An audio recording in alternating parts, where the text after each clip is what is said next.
It's the world's most well-known secret society.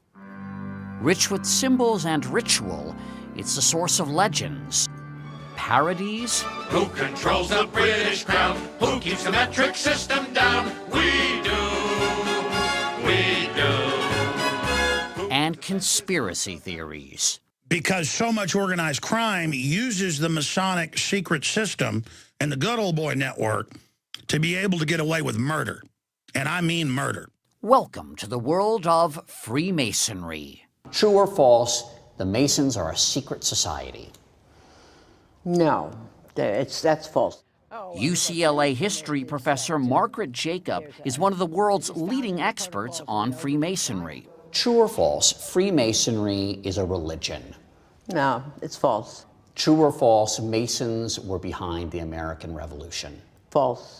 False, false. Okay, but what about on the dollar bill? The eye and the pyramid? Yeah. I mean, that's Masonic, right? No, everybody says it's Masonic. In fact, it's a commonplace in the 18th century, that particular set of symbols. True. Freemasons laid the cornerstone of America. Well, at least some of its most iconic structures. So what is Freemasonry? Simply put, it's the world's oldest and largest fraternity. Its membership a who's who of world history. George Washington, Benjamin Franklin, Winston Churchill, Mozart, Davy Crockett, Franklin Roosevelt, Harry Houdini, Gerald Ford, Henry Ford, John Wayne, even Colonel Sanders. If you want to be a Mason, you can petition a local lodge for membership. You'll need to demonstrate good character and belief in some sort of supreme being. Oh, and in almost all lodges, it's men only. Next, you're up for a vote, says New York State Grand Master James Sullivan.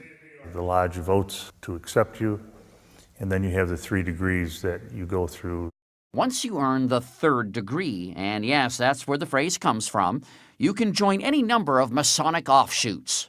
Take Brent Morris. He's a 33rd degree Mason and a historian at the House of the Temple for the Supreme Council of the Scottish Rite of the Southern Jurisdiction.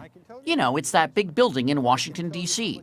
This isn't like the Masonic Vatican, but it's an important building. It's an important building. Absolutely right. It's one branch of Freemasonry in the United States, and that's our headquarters building. Inside, the Temple Lodge room is a stunner. And downstairs, there's this. This is the flag that Buzz Aldrin took to the moon with him. This flag, Supreme Council 33 Southern Jurisdiction, went to the moon. Wow. Now, if tiny hats and small cars are your thing, then there are the party animals of Freemasonry, the Shriners. You may know them better for their 22 children's hospitals, where patients don't have to pay a cent. The Masons are philanthropic. They reportedly donate $2 million to charity every day. Freemasonry began in medieval Europe as a guild for stonemasons, but lived on as a social organization. 1717, the first Grand Lodge is created in London. And now there are many men in these lodges that are not associated with the trade organization. They're gentlemen Masons. They're not stonecutters. They're not stonecutters. And so something has happened. A modern fraternity has been created. It wasn't long afterward that the conspiracy theories began. All these men with different neighborhoods, different professions, meeting in the cafe, breaking bread together, doing rituals. What could this be?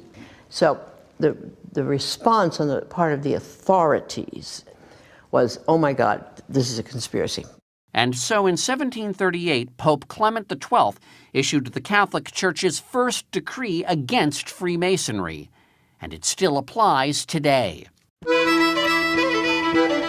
In the U.S., Freemasonry flourished until its secrecy made it the object of suspicion here, spawning America's first third party, the Anti-Masonic Party. It elected 8 congressmen, but lost the 1828 presidential election to Andrew Jackson, a proud Mason. Let us pray. Today, Freemasonry has about 1.3 million members in the U.S., down from 4 million in 1959. Tell God and Heavenly Father, the supreme architect of the universe. Among the members today, African Americans, formerly relegated to a separate black-only branch of Freemasonry. And then there are members like those in Colonial Lodge number 1821 of Washington, D.C. Most of them are in their 20s, and some attracted to Freemasonry by Dan Brown novels and movies like National Treasure. And they formed a new brotherhood called the Freemasons in honor of the builders of the Great Temple. Who here was sort of drawn by the mystery? I mean, I'll confess part of it. I think it's so. Yeah. I think all it's a combination of history, tradition, and mystery as well. You know there's ritual, but you don't know what it is. Exactly. And that, how can you not be? That's alluring. Yeah. I mean, that's the reason people joined Freemasonry and not the Rotarians.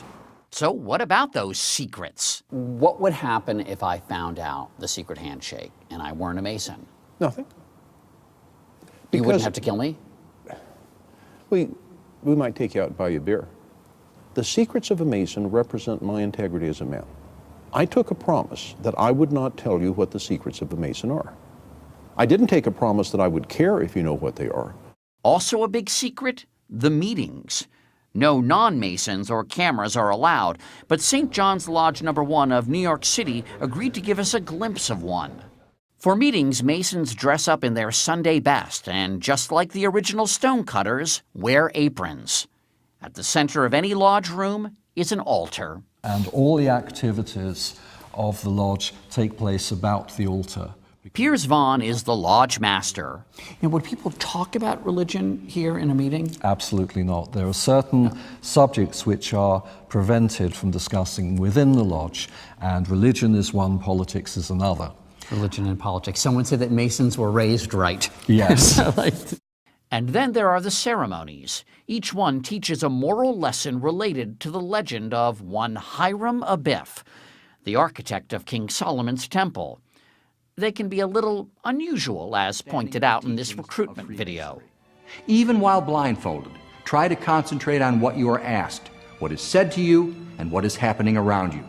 Everything will be explained to you in later sections of the degree. When a candidate comes in through the door, he's blindfolded because symbolically he's in a state of darkness, because Masonry is all about moving from darkness into Masonic light. That it's about being unenlightened and then enlightened? That's right. As for what happens after that, well, that's a secret. But for members, Freemasonry is about something much simpler. I have met a group of men that I enjoy being with. These are people that I go out to dinner with, we socialize together. They're guys I like to hang with. They're my friends.